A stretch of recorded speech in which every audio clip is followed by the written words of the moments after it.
بسم اللہ الرحمن الرحیم۔ سفر کے مہینے میں کالے چنے لے کر ان کا صدقہ کریں، ہر حاجت پوری ہو جائے گی جیسے پوری ہونے کا حق ہوتا ہے۔ دولت مانگو گے دولت مل جائے گی، جتنی مانگو گے اتنی مل جائے گی۔ اگر آپ اپنے کسی مقصد میں کامیاب ہونا چاہتے ہیں تو کامیابی آپ کے قدموں میں ہوگی، آپ کی ہر دعا قبول ہو جائے گی۔ اللہ تعالیٰ آپ کی ہر حاجت کو انشاءاللہ تعالیٰ پوری کر دیں گے۔ دولت، رزق، پیسے، کسی چیز کی کمی باقی نہ رہے گی۔ بس آپ نے کرنا کیا ہے، آپ نے کالے چنے لے لینے ہیں اور سفر کے مہینے میں کسی بھی دن بتائے گئے طریقے سے صدقہ کر دینے ہیں۔ پیارے بہن بھائیوں، کالے چنوں کا صدقہ آپ نے کیسے کرنا ہے اور کن باتوں کا خیال رکھنا ہے، اس بات کو جاننے کے لیے ویڈیو کو آخر تک ضرور دیکھیے گا تاکہ کوئی بھی ضروری بات آپ سے مس نہ ہو جائے۔ ناظرین، آپ نے اپنے بڑوں بوڑھوں سے سفر کے مہینوں میں کالے چنوں کا صدقہ کرنے کے بارے میں ضرور سن رکھا ہوگا۔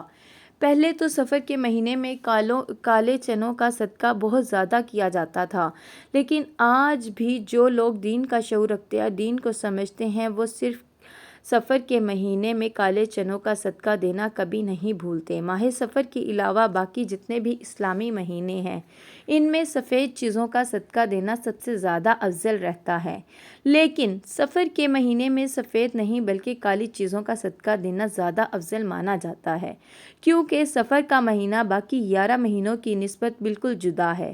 جیسا کہ آپ نے بھی سفر کے مہینے کے بارے میں ضرور سن رکھا ہوگا کہ سفر کے مہینے میں آسمان سے بلائیں نازل کی جاتی ہیں۔ آسمان سے نازل ہونے والی یہ بلائیں جیسے ہی زمین پر اترتی ہیں تو یہ ایسے لوگوں کو تلاش کرنے لگتی ہیں جن پر یہ آسانی سے سوار ہو سکیں۔ اب جن لوگوں نے سفر کے مہینے میں صدقہ کیا ہوتا ہے اور خاص کر کالی چیز جیسے کہ کالے چنوں کا صدقہ کیا ہوتا ہے تو یہ بلائیں کسی صورت میں اس شخص کے پاس سوار نہیں ہوتی، لیکن ایسے لوگ جنہوں نے صدقہ نہیں کیا ہوتا یہ ان پر سوار ہو جاتی ہیں اور پورے سال کے لیے آئندہ سفر کا مہینے آنے تک سوار ہی رہتی ہیں۔ آسمان سے اترنے والی ہر بلا اپنے ساتھ کوئی نہ کوئی مخصوص مصیبت اور پریشانی لے کر آتی ہے، جیسے کہ کچھ بلائیں اپنے ساتھ بیماری لے کر آتی ہیں، کچھ رزق کی تنگی، کچھ بے برکتی، کچھ اچانک آنے والے حادثات لے کر آتی ہیں اور کچھ لڑائی جھگڑا لے کر آتی ہیں۔ اب اگر کسی شخص پر ایسی بلا سوار ہو جائے جو اپنے ساتھ رزق کی تنگی لے کر آئے تو وہ شخص غربت اور رزق کی تنگی کا شکار ہو جائے گا۔ پھر وہ شخص جتنی مرضی کوشش کر لے، جو مرضی حکمت چلا لے، کبھی بھی وہ رزق اور دولت کے حوالے سے خوشحال نہیں ہو پائے گا۔ اسی طرح اگر کسی شخص پر ایسی بلا سوار ہو جائے جو اپنے ساتھ بیماری لے کر آئی ہے تو پھر وہ شخص بیمار رہنے لگ جائے گا۔ ڈاکٹر لاکھ کوشش کر لیں، ڈاکٹرز کو سمجھ ہی نہیں آئے گی کہ اس شخص کو کون سی مرض ہے۔ لیکن پیارے بہن بھائیوں، اگر آپ سفر کے مہینے میں کالے چنوں کا صدقہ کر دیتے ہیں تو نہ صرف آپ پر آسمان سے نازل ہونے والی تمام بلاؤں سے محفوظ ہو جاتے ہیں، بلکہ سفر کے مہینے میں کالے چنوں کا صدقہ کرنے سے جس طریقے سے ابھی اس ویڈیو میں آپ کو بتانے جا رہے ہیں کریں گے تو آپ کی ہر حاجت بھی پوری ہو جائے گی۔ کالے چنوں کے لیے کالے چنے لے لیں آپ، 1 پاؤ چنے لینا لازمی ہے۔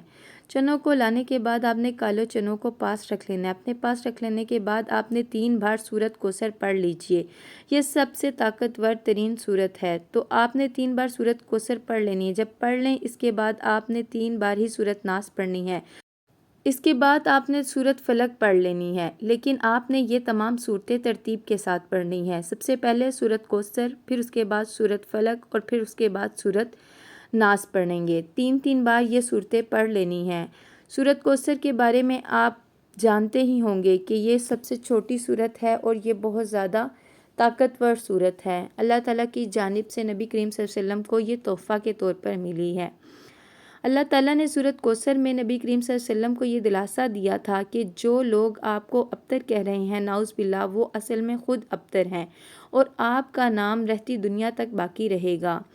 پھر ان چنوں کو اچھی طریقے سے ابال لینا ہے اور ابال کر وہ جب گل جائیں تو اس کو گلی محلے کے یا پھر غریب بچوں میں تقسیم کر دیں۔ اگر آپ کالے چنوں کو چھوٹے چھوٹے ڈبوں میں ڈال کر بچوں میں تقسیم کریں تو وہ بہت شوق سے کھائیں گے۔ اس طرح آپ کالے چنوں پر نمک وغیرہ ڈال کر ڈبے میں ڈال کر بھی بچوں کو تقسیم کر سکتے ہیں۔